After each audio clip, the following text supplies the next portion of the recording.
Hello, I'm Crickets. Welcome back to I Have a Story. And another breaking news update. I could have died again, and I don't want it to happen to you. You see this heater here on the screen. So many people are familiar with these heaters. And today we have so many products that we think are safe, but they're not. Now, this is an indoor heater. After my house burnt down and I moved into a camper, and the camper that I'm in is a 33-foot fifth wheel with two slide outs. It's not small, it's an apartment on wheels. But I no longer had standard electricity.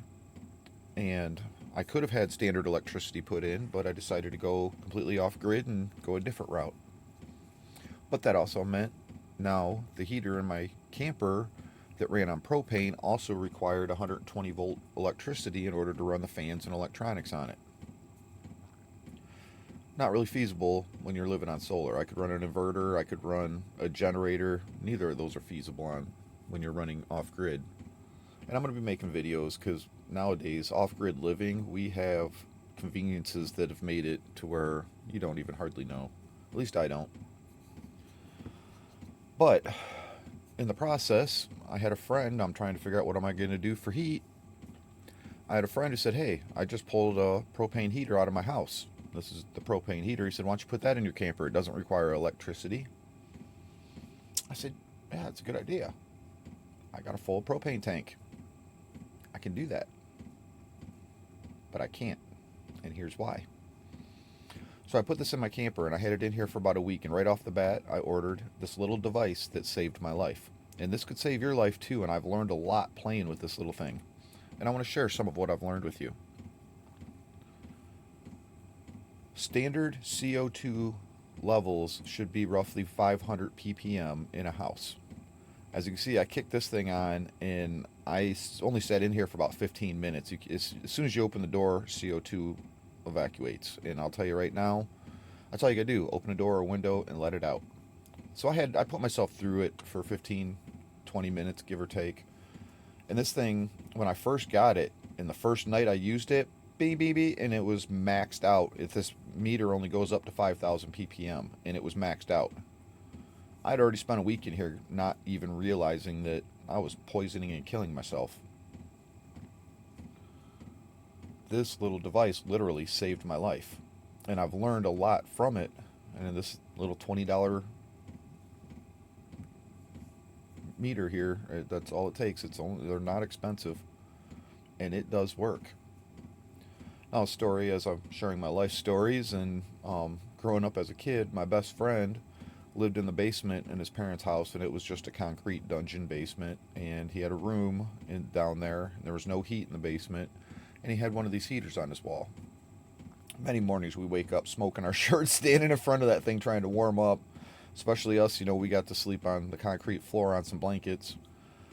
Wake up frigid. And we'd stand in front of that heater and have our backs to it. And, "Hey man, turn around, you're smoking." Fun of our childhood that you probably don't see much today in today's childhood, but this also taught us to be responsible adults. But were our adults responsible? Because what were the CO2 levels in that room running one of these heaters in a little tiny 10 by 10 room in a basement? And I was sleeping on the floor. I'm guessing I got poisoned quite a bit as a child, and so did he. Again, lessons in life we learn from. Get yourself one of these little meters. Something else I've learned having this little meter and having a propane stove and oven. When I turn on my stove and oven, this thing doubles and it rockets. It goes up 15, 1600 ppm on the high point pretty quickly. So for all of you people out there who like to bake and have your ovens going and you have gas, natural gas, propane, and I don't know if one's cleaner than the other and puts out any more or any less, it doesn't matter. Get yourself one of these. I can have from across the camper have this thing, and if I turn on my stove within just a few minutes, the needle's rising. I see 12 to 1600 ppm on average running my cooktop. Now, for the people who out there who may, that's not bad for a short period of time, but for maybe, there's plenty of people out there, especially on like holidays and people who do a lot of their own harvesting and might run their ovens for half a day. You might want to look into one of these and put it in your kitchen. And it doesn't mean you have to stop cooking. All it means is crack your window open and let the CO2 out. You could very well be poisoning yourself. Or how about restaurants? Do we have these in restaurants where we have grill lines and people standing around great big grills constantly burning nonstop? It's another idea. So I highly recommend, for as little as it costs to get one of these, everybody have one. We think today that the things we have on the market are safe, and yeah, they have these little warning tags that nobody reads. And it doesn't apply to me because, hey, this is a heater. It's not meant to be outdoors, it's an indoor heater. Put it in my house. How many people are being poisoned by this? Only know people start buying these meters and start putting them in their house.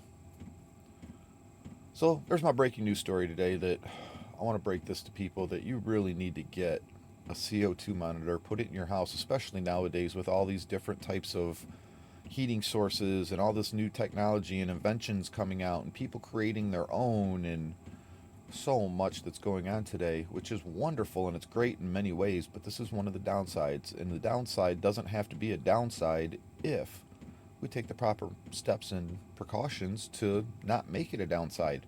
Learn from it. Get one of these meters and go, oh no. You hear that clicking in the background of my videos here in the wintertime, and I'm heating off of a diesel heater. And I'm going to be sharing some stories because I've learned some stuff about diesel heaters that I don't even see anywhere on the internet, and some more knowledge I'd like to share that I've gained, and possibly more to learn myself, because there is some things I need to learn that I'd really like to learn about them that I don't know yet. So this is something I want to share, that no matter how you live, you really ought to have one of these meters. It's a very inexpensive way to keep you safe and alive.